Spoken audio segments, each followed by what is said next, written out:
It is purchasing anything that you're not paying for today. You pay for it later. So that can be using a loan, that can be using a credit card, that can be using in-store financing.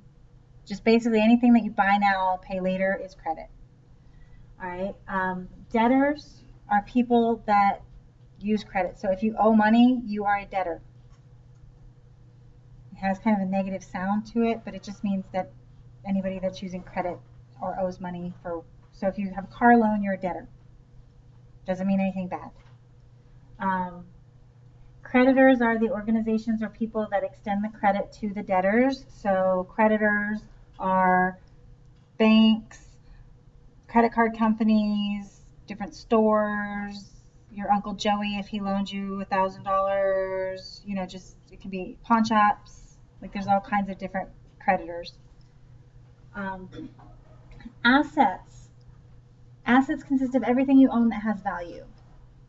Yeah. Like those commercials for like, I want my money and it's my money and my money now type things. Is that like a creditor? I have no idea. That's if you injured in the court, order somebody to pay payments. Assets are everything you own that have value. So yes, I own this sweater. It is probably not an asset. Somebody has to want to purchase it, so it'd have to have value to make it an asset. It's just a sweater. But things that have value, things that could be sold to get the money from them include your house, your car, your appliances, bank accounts, stocks, savings accounts, things that have value. Some furniture, bigger items. Jewelry. Probably not mine, but real jewelry. Okay. Your earning power is your ability to earn money now and in the future. And your earning power can be affected by many different factors. Like current job is one thing that affects your earning power. Education level affects your earning power. People with a higher level of education have a greater earning power than people that don't. As a matter of fact, the difference between having a high school diploma and not having a high school diploma, your earning power triples just from the high school diploma. And then if you add a bachelor's degree in there, it doubles again. So it's your education level, it's your job, current job, and your job history. If you have a really spotty job history where you work for like a week here and 2 weeks there and you're constantly quitting, your earning power is much lower than if you've worked for 2 years at the same company, even if it's a low paying job, but you've got that stability. So that shows a greater earning power. Your credit rating is your credit report card, and your credit rating is based on not just how well you meet your financial obligations, but a little bit your earning power goes in there too. But mostly it's how well you've met your financial obligations. So if you always pay everything on time and you're really responsible, good credit rating. If you never pay anything ever, really bad credit rating. And they look at that to determine if you're a good risk or not. Also, credit is a legal contract. If you take out a credit card or a loan and you don't pay it, they have the legal right to come after you and sue you and take lots more money. Do you go to jail for that? Credit reporting agencies are the companies that compile records on all users of credit. Every financial thing that you do, not cash purchases obviously, but Experian, TransUnion, and Equifax. So basically everything that you do that uses a computer, as far as your financial transactions are concerned, can be reported to these credit reporting agencies. So bills that are being paid or not being paid, credit card transactions, things like that. Companies also send them reports if you are on time or if you're not on time, and all of that gets compiled into your credit history, and that determines your credit worthiness. The three major companies are Experian, TransUnion, and Equifax. You will have a credit report with each of the three. They may not match because some companies might only report to one or two and not to the other, and vice versa.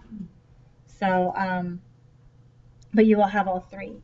and you are assigned a FICO score. FICO was developed by a company called Fair Isaac and Company. The scores range from 300 to 850. 850 being perfect, 300 being don't ever give that person money ever. Okay? Because that's bad. That's really, really low. The higher your score, the better your credit. Is there any way to like get from 300 to up? Or by 850 is the highest. It takes a very, very short amount of time to pull your credit down, and it takes a very, very long amount of time to bring it back up.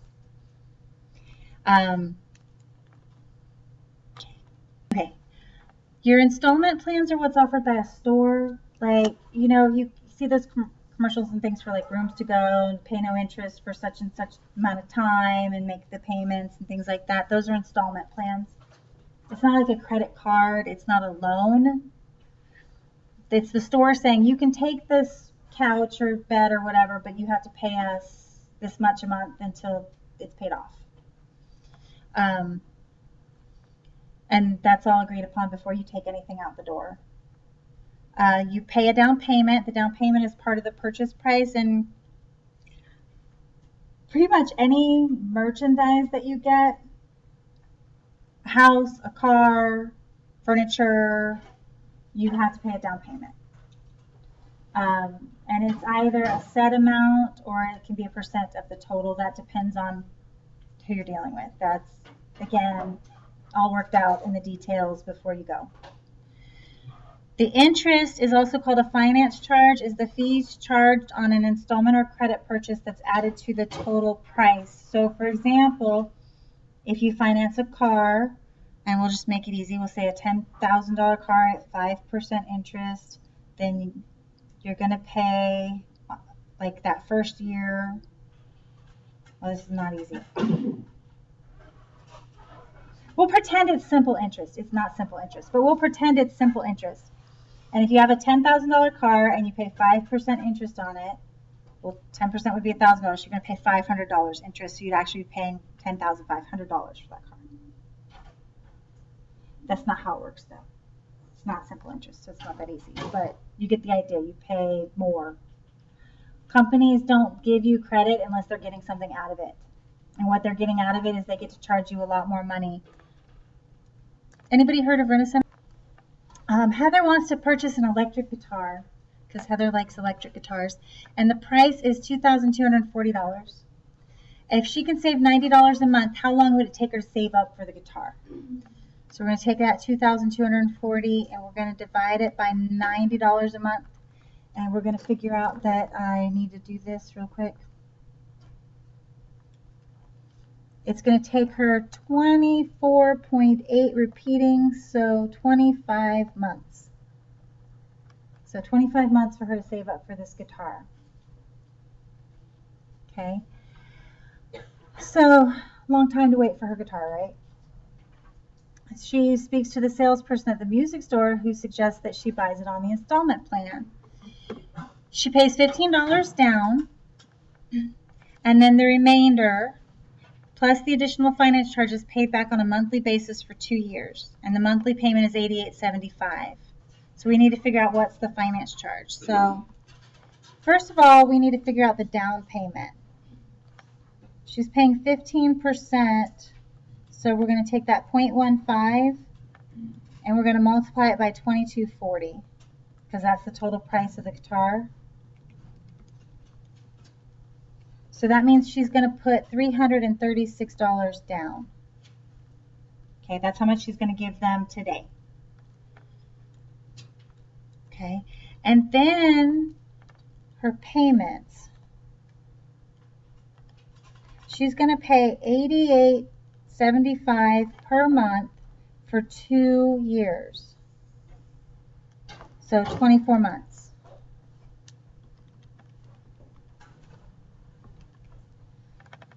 So she's going to make another $21.30 in payments. Okay. So her total paid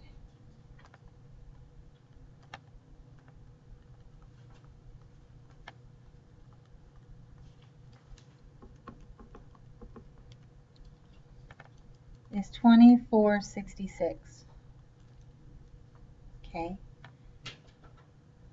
The guitar costs $22.40, so she pays $24.66. It costs $22.40. So she's paying $226 in finance charges. Now she has to decide. At this point, you have a decision to make. I can save up the money and pay the $22.40 that the guitar actually costs, but I'm not going to have the guitar for 2 years. Or I can have the guitar now and I'm going to pay an extra $230 more than it's worth. Isn't it layaway when you don't get it immediately? No, there's a difference between layaway and an installment plan. But on an installment plan, wouldn't you get it and then keep paying off? Yeah. Oh. Yeah. So like I said, there's save your money and wait 2 years to buy the guitar. Or get the guitar today, but pay more for it. And you have to make that's a very personal decision, right? Because for some people, they might look at this guitar and go, I don't want to pay that extra $200. I'll just save up my money. But for somebody else who's like, I want that guitar today, it is completely worth it to pay the extra $200. And then maybe there's a different amount, like $200, maybe it's worth it, but if it was $400, maybe it's not. That's a personal decision. But that's the kind of information you need to know to make that decision. How much is it really going to cost you? This is how they get you. Okay, so Carpet King wants to increase sales, so it instituted a new promotion. All of your purchases can be paid on the installment plan with no interest. If the commercial you see 0% interest for 6 months, whatever, as long as your total is paid in full within that 6 months. Okay, there is a $20 minimum monthly payment required. Really low payment, sounds nice, right? And then if you buy carpeting for $21.34 and you make the monthly payment, I did not type very well. Switch those. Monthly payment for 5 months. How much do you have to pay on the 6th month to avoid interest? Okay, so we've got 5 months times $20. Oops, $20 means that I'm going to have paid $100 in that 5-month period. So to avoid interest, I'm going to have to take that total, subtract the 100 I paid. This would have to be my monthly payment for the 6th month. So it's not a monthly payment, it's just a 6th. This would be the last payment. So when I hit that 6th month, if I don't pay $2,034, I'm going to have to start paying interest. Okay, a good credit score is considered anything that is 700 or higher. Okay. An excellent credit score is anything that is 770 or higher. So remember, they go up to 850, so you have to be at least 770 to be considered excellent. So between 770 and 850. Risky is anything below 600. So the 600 to 700 range is not really risky. It's just not good. So 600 to 700 would probably be called fair. It's not good, but it's not terrible. But anything below 600 is considered to be a high risk. So people are not going to want to extend credit, or if they do, you're going to pay a much higher interest rate. So when we look at that, we have Mike has a credit rating of 720. This would be good. Tyler has a credit rating of 560. This would be poor. Okay. They are going to apply for identical loans from a bank. Mike is approved at 5.2% interest. Tyler is approved for a loan that charges 3 percentage points higher.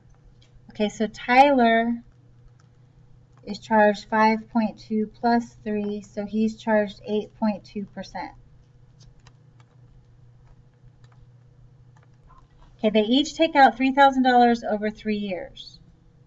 What is the amount of interest they will pay? Now, it does not say simple versus compound interest. Normally when you take out a loan, it charges you compound interest, but we don't know the compounding rates, and we don't know, that we don't have enough information to do compound interest here. So we're going to do simple interest, even though that's not really accurate. Okay, so for Mike, we've got $3,000. Oh, wait, sorry. Let me give you the interest formula again. Interest equals principal times rate times time. So for Mike, we have $3,000 times 0.052 times 3 years. So his interest is going to be $468. Tyler is getting the same $3,000, except he's paying an 8.2% interest rate.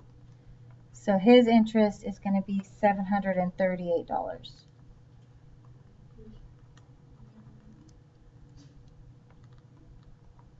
Okay, so the moral of that story is low credit costs more. A promissory note is an agreement that is signed anytime a loan is taken out. So any kind of loan, car loan, home loan, personal loan, short-term loan, long-term loan, student loan, doesn't matter. If it's a loan, there's a promissory note. Okay, it is the paper that states all of the conditions of the loan.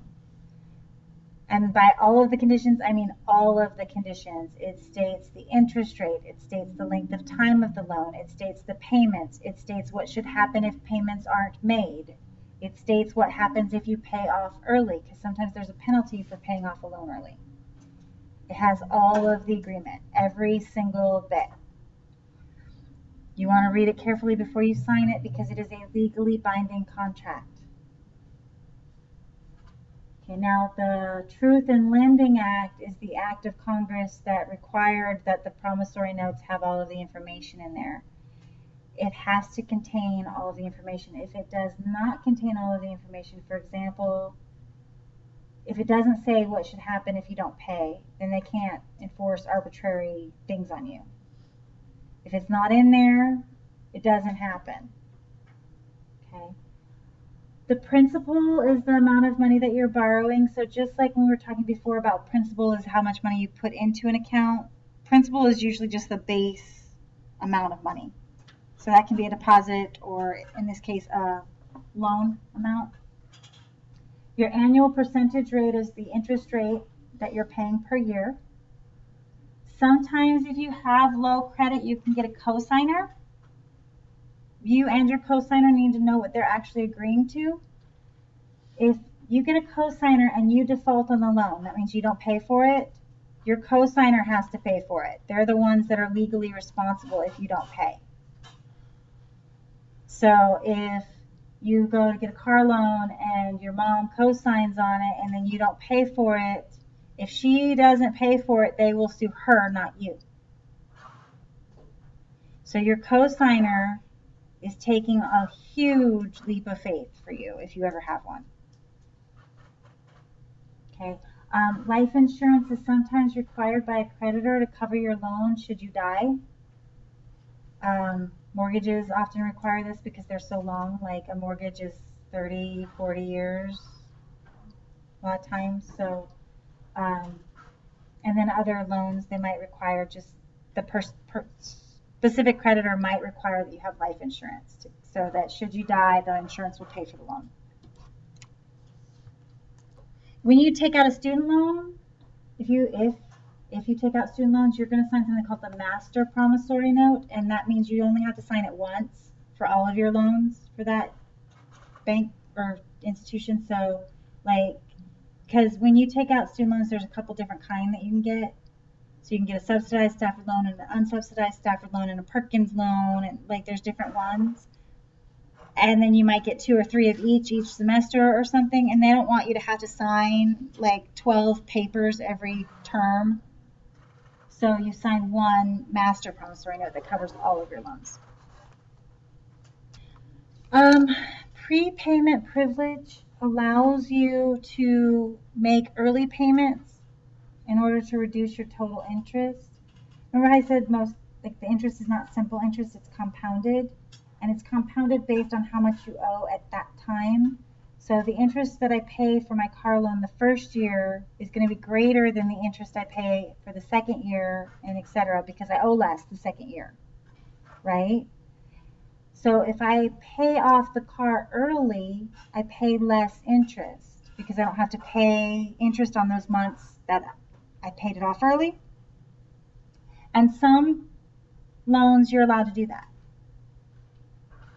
Some loans, however, don't allow you to do that, and you have to, if you pay off early, you pay a prepayment penalty, and that's where they charge a fee. Because if you pay the loan off early, then they didn't make all of the interest that they were going to make, so they'll charge you a fee on that because you're taking their money according to how they think, right? So not every loan allows for prepayments. So some do and some don't. Some charge a penalty and some don't. And that's all in the promissory note. So this is the kind of information that you would want to read in the promissory note, because if you didn't read the promissory note and you decided to pay like an extra, let's just say I have the car payment, I'm going to pay an extra $75 a month because I can afford to, and I'm going to pay my car off early and I'm going to save all that money on interest. And you didn't read your promissory note and you weren't allowed to do that. And then at the end they're like, yep, you paid your car off, you owe us $2,000 or something, like you don't want that to happen. A wage assessment versus a wage garnishment. Okay, they're both essentially the same idea. Payments come out of your paycheck before you get it. Okay. A wage assessment is a voluntary one. You work with like your creditor and your employer. So for example, you know how most employers have direct deposit now? Well, let's say my bank account is at the same bank as my car loan. And so I can work with my car loan, the bank and my employer, and have them take money out of my check towards the car loan and then put the rest in my bank account or something. That's a wage assessment. I decided to do that. It's voluntary, and that way I don't have to think about my car loan, right? Now, a wage garnishment is when that's involuntary and you have been court ordered that your paycheck money comes out to go to a payment, and this happens, you've had to have been sued by either a company or the government or something. Yeah. So the wage assessment is you choose like the amount. Yeah, you choose. I'm saying, like I don't want to think about my car payment every month. I don't want to forget it. I don't want it to be late. So I'm just gonna have it come out of my paycheck and go straight to the bank or whoever my car loan is through, right? So I don't have to. That's like my decision to do that, and then I just have to get my employer and the car loan people to agree that that's okay. And that way I go, okay, well, it comes out automatically out of my paycheck. I don't have to think about it. Car payment's paid. Yay. Cool. Done. But the wage garnishment, you've been sued.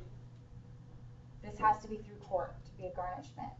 Garnishments occur for a couple things. They can occur for back taxes.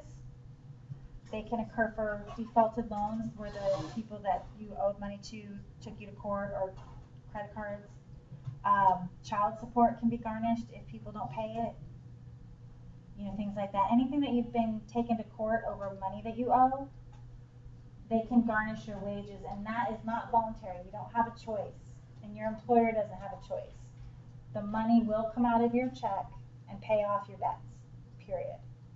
That's involuntary. It's court ordered. If it doesn't happen, then you run the risk of going to jail. Yeah. How much money can you take out?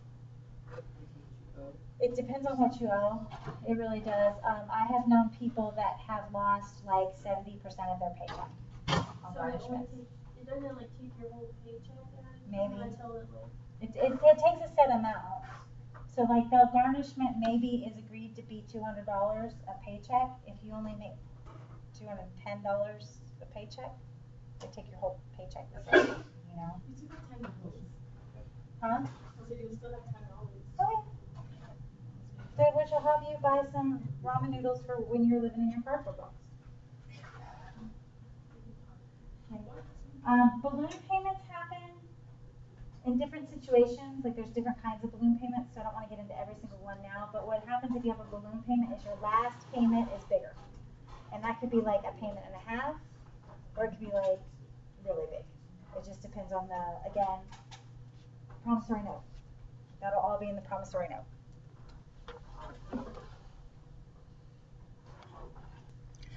A lending institution is any kind of organization that extends a loan, and they all make money off the interest. And so this could be anything from a bank to the cash advance places. Those are all lending institutions, okay? Banks are the most common loan provider. They provide the most loans. You have savings banks. They give you good interest rates, but you need a good FICO score to get a loan from a bank. There are commercial banks that lend to businesses. They have a lot of money to lend, but again, good credit is required. You have credit unions. Credit unions are a type of bank, but they're not exactly a bank. They are members-only banks. Various credit unions have different requirements for membership. You can find that out just by going to their website or calling and asking them. They have much lower interest rates than a regular bank if you're taking out a loan. Like, worth going to join the credit union just to take the loan out kind of membership, low rates. Yeah, you do. It was $5 at mine. Yeah, $5. So, not that big a deal. Consumer finance companies, they lend money to people with poor credit and have high interest rates. These are things like your cash advance places where you can get like a payday loan. Just really any of the loan companies that'll lend to you with bad credit. Okay, life insurance companies will loan money to policy holders, but you have to have whole life. There's two different kinds of life insurance. There's whole life and term life. Term life is you pay a monthly fee. It's less expensive. You pay a monthly fee, but if you're not paying for it, you don't have it anymore. Whole life is you're paying money into a life insurance policy, so the monthly fee is a bit higher and you can earn value. So when you've earned value, that's the whole life, and that's the money you can borrow against. You can only borrow against how much value you have in there. So how much you could borrow depends on your particular individual policy, and the interest rates are really, really, really low because you're borrowing your own money, right? Because it's your life insurance policy, so it's your own money that you're borrowing against. So those are really, really low. Okay, homework tonight.